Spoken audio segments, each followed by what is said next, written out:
धन्यकार जी। रूहानी गीत विचार इस चैनल को लाइक करें, सब्सक्राइब करें और शेयर करो जी। धन्यकार जी।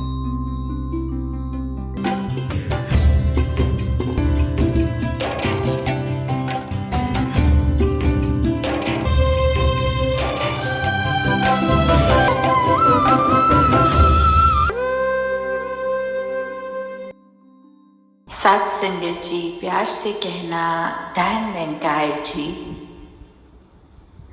आज जहाँ संतों महापुरुषों ने सत्संग के दौरान अनेक पहलू पे ये ध्यान दिलाया कि जो सच है वो तो सदैव रहने वाला ही सच है, उसमें तो कोई भी चीज़ बदलती नहीं।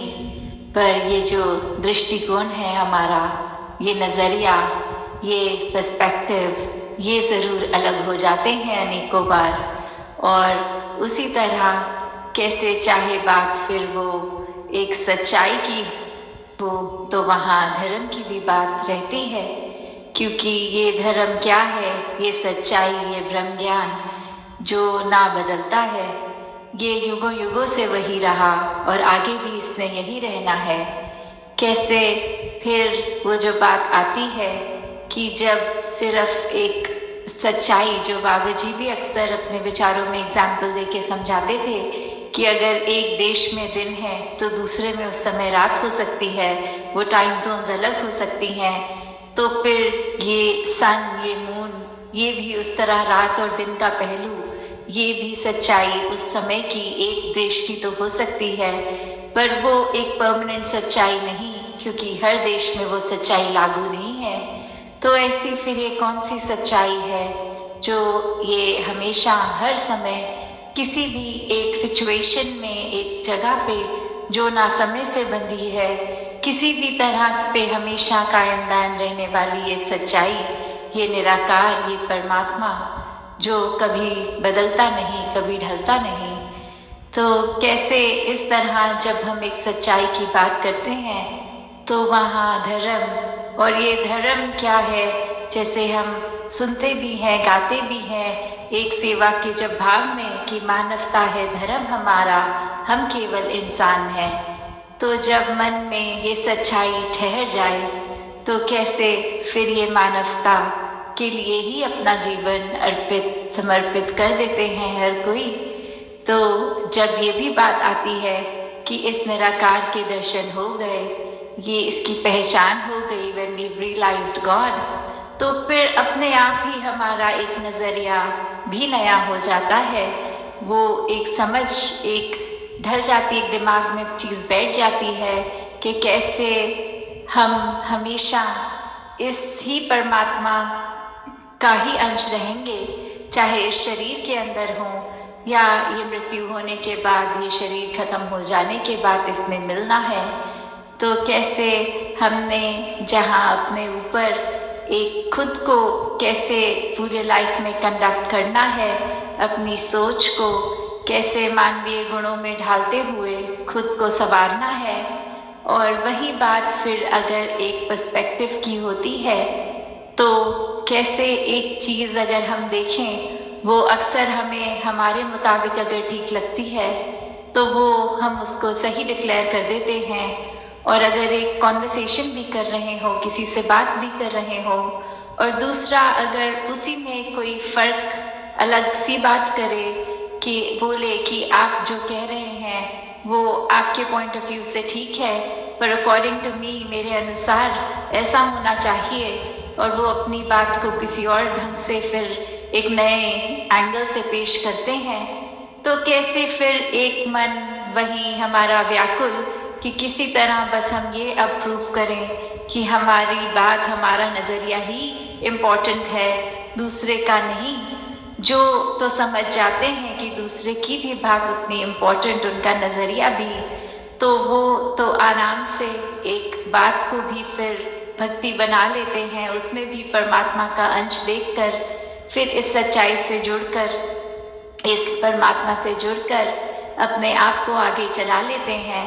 पर वही जो वाद विवाद की बात आती है, फिर कैसे फिर एक अपने आप को इस्टेब्लिश करने में ही ये इंसान जब लग जाता है कि अब मुंह से तो बात बोल दी है, अब प्रूव करके भी दिखाएंगे, तो फिर वो बात सिर्फ एक नज़रिए, एक पर्सपेक्टिव की नहीं आ जाती।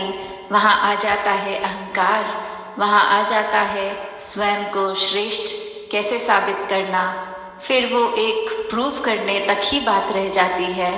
तो फिर अगर अच्छा वक्ता होगा कोई, वो तो फिर हर हाल अपने आप का अपना नज़रिया ही सही साबित कर देगा। तो बात सिर्फ ये नहीं कि सामने वाला कितना अच्छा बोल सकता है, हो सकता है उसको भी अच्छा बोलना आता हो, पर वो बात ये समझ जाए कि कुछ भी कह लेंगे, ये दूसरे इंसान के बात समझ नहीं आने वाली, तो अपनी एनर्जी और टाइम वेस्ट ना किया जाए, खुद को ही चुप कर दिया जाए और दूसरे के हाँ में हाँ कर दी जाए। तो कैसे फिर वही बात कि जो बहुत अपने आप को चतुर समझते हैं, असल में वही मूर्ख होते हैं। तो कैसे स्वयं को जब हमने ये अपने मन में ही श्रेष्ठ इतना बना लिया, तो फिर ये क्या हमें और किसी का नज़रिया समझ में आएगा।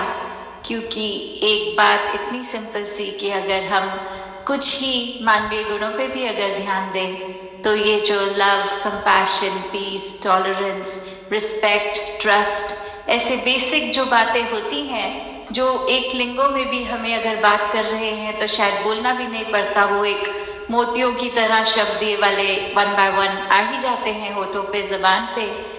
पर अगर फिर हर एक शब्द की गहराई में उतरेंगे तो प्यार कब हो पाएगा, वो लव का शब्द, वो वहाँ पे रिस्पेक्ट और ये ट्रस्ट साथ ही होता है।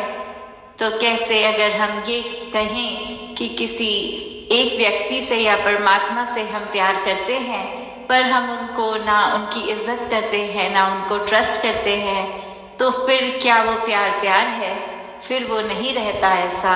और वहीं अगर दूसरा पहलू भी देखें कि अगर हम किसी की इज्जत करते हैं, क्या उसके लिए हमारे मन में हमदर्दी नहीं होगी? क्या उस इंसान के प्रति एक हमारे मन में हमेशा ऐसी इच्छा कि हमेशा उसके ऊपर ही भरोसा करने का ये अंदर से दिल करता है? और कितनी बारी फिर ऐसा संसार में भी हम देखते हैं कि सब बोलते हैं कि हमारे साथ तो हमेशा बुरा होता आया है, पर एक सर्टेन इंसान ये जब जीवन में आया तो जीवन बदल गया, हमें भी वो प्यार का एहसास हुआ, वो एक ट्रस्ट का एहसास हुआ।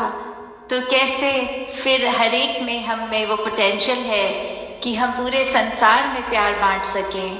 हम सब में वो एक है निरंकार द्वारा दी हुई ये जिस भाव से हम दूसरे के साथ पेश आते हैं, तो हमें जहाँ निरंकार का किया गया हर पल, हर एक जीवन में घटती हुई चीज़, ये डिसीजन सर आँखों पे खुशी खुशी रखना है, वहीं एक अपनी सोझी जो परमात्मा ने दी है, उसमें भी हमें खुद को किस तरह एक ढालना है कि हर एक के काम आ सकें। अपने दिल को इतना साफ बनाना है कि फिर चाहे एक वो दिल हो या आईना, फर्क नहीं होना चाहिए। ये अंदर बाहर से कैसे हैं, वो एक रस वाली बात, ये दिल दिमाग में ये फर्क ना होने वाली बात।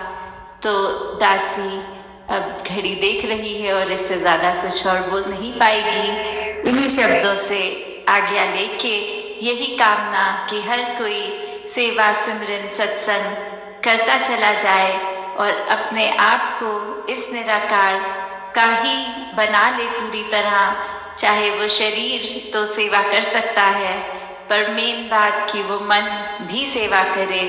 वो शरीर तो सत्संग अटेंड कर सकता है और कानों में अच्छी बातें डाल सकता है, पर वो मन सच्ची बातें स्वीकार करके उन पर चल सके। ये जो सिमरन भी है, ये भी अपने आप में सिर्फ शब्द ना रह जाए, पर अपने आप को सच में इस निरंकार से जोड़ने का ही इसका प्रयोग किया जाए। दातार सभी पे कृपा करे। साथ संगत जी, धन निरंकार जी। धन्यकार जी। रूहानी गीत विचार इस चैनल को लाइक करें, सब्सक्राइब करें और शेयर करो जी। धन्यकार जी।